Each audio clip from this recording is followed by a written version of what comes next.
पापा मुझे बहुत डर लग रहा है, पापा ने बहुत गुस्से से आवाज दी है। कोई बात नहीं बेटा, हम जाके देखते हैं, कुछ नहीं होगा, मैं आपके साथ चलती हूँ, ठीक है।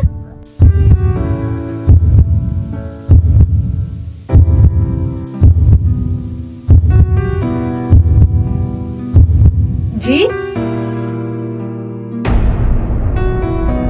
तेरा नाम बख्तावर है और तुझे आवाज दी थी, तू मम्मा को साथ लेके आ गई है?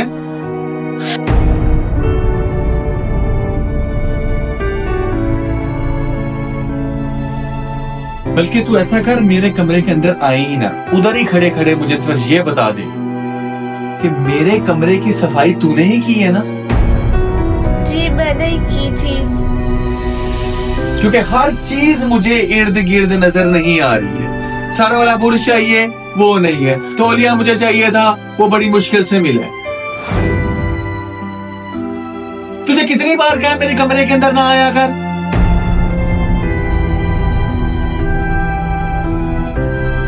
जहां कदम डालती है मनहूसियत छा जाती है। ये मेरे काम ना किया कर। जी पापा।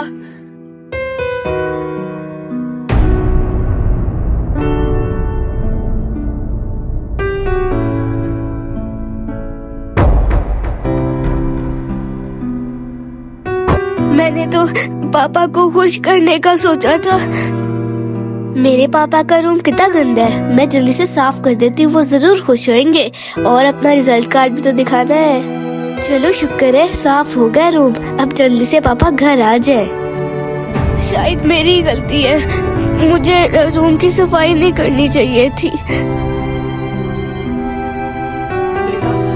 सब्र करो, इंशाल्लाह एक दिन आएगा जिसमें आपके पापा को आप पे फख्र होगा।